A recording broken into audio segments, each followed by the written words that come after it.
നമസ്കാരം. ആദ്യകാല ചരിത്രങ്ങളൊക്കെ പറയുന്നത് ലോകത്തിലെ ഏറ്റവും കൂടുതൽ പൈതൃക സമ്പന്നമായ രാജ്യങ്ങളിലൊന്ന് ഇന്ത്യയാണെന്ന്. ഇപ്പോൾ പല തർക്കങ്ങളുണ്ട്. വിമാനം കണ്ടുപിടിച്ചതും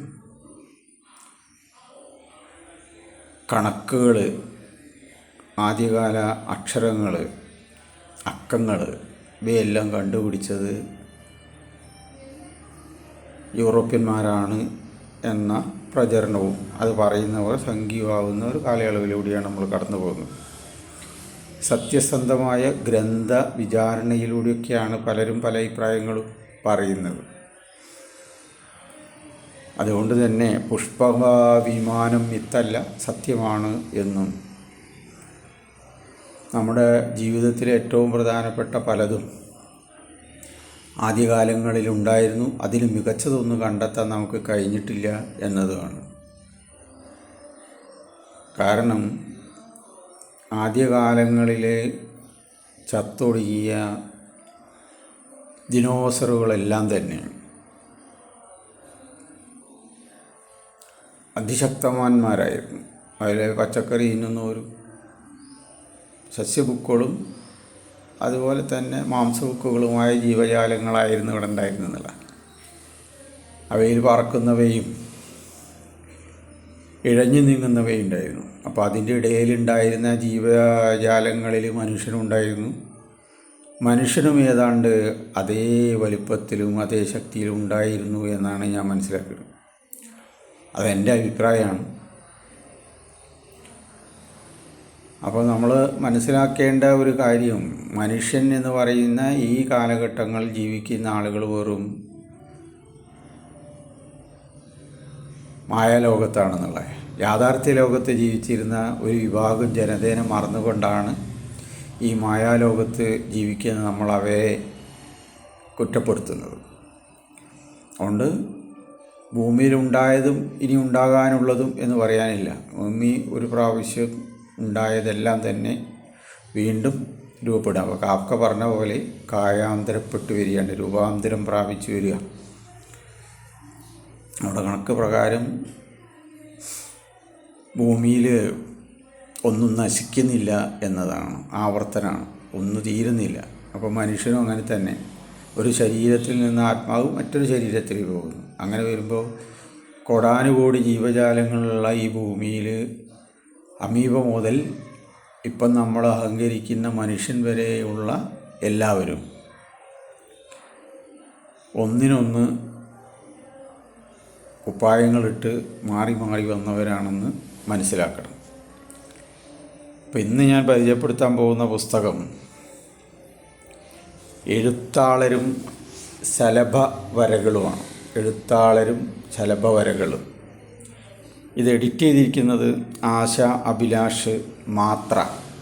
ഈ പുസ്തകം ഇറക്കിയിരിക്കുന്നത് നവതൂലിക കലാസാഹിത്യവേദിയാണ്. 20 കവികളുമാണ് ഇവിടെ അക്ഷരം അച്ചടിമഷി പുരട്ടുന്നത്. നേരത്തെയൊക്കെ പറയുന്നത് പോലെ തന്നെ ഇതിൽ എഴുതപ്പെട്ടിട്ടുള്ള കവിതകളെല്ലാം തന്നെ ഒന്നിനൊന്ന് മഹത്തരമാണ്, വായിക്കപ്പെടേണ്ടതാണ്, നമ്മളെ അഭിപ്രായങ്ങൾ പറയേണ്ടതാണ്. അപ്പോൾ ശിവദാസൻ മുക്കത്തിൻ്റെ ഒരു ചെറിയ കവിത ഇതിലുണ്ട്, മരണ വഴി. ശിവദാസൻ മുക്കം. പ്രണയിക്കാതിരിക്കുക.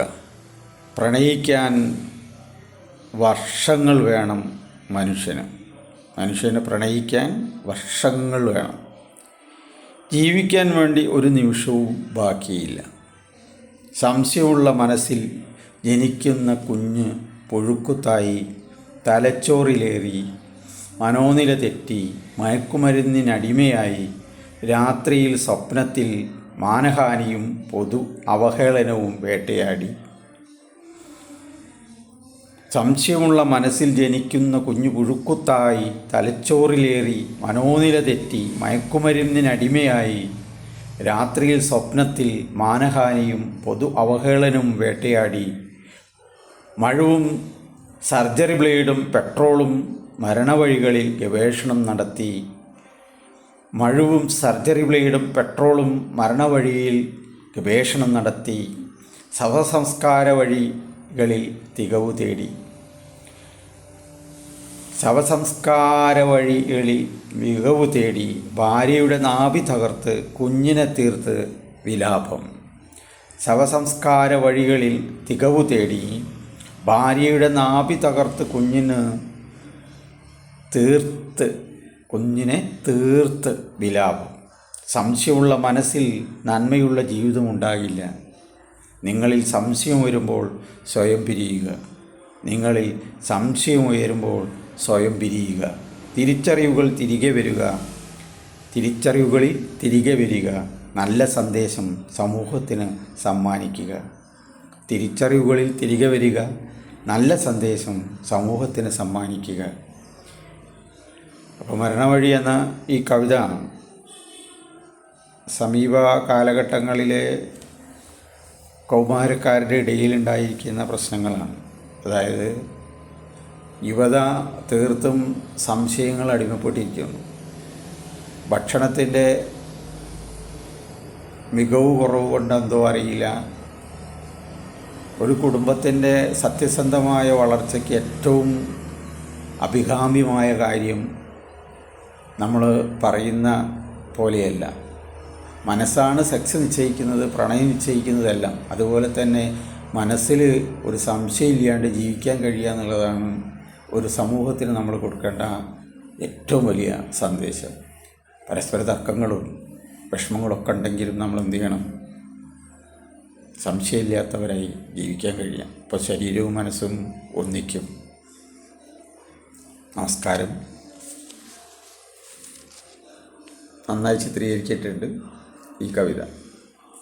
മരണവഴി. നമസ്കാരം.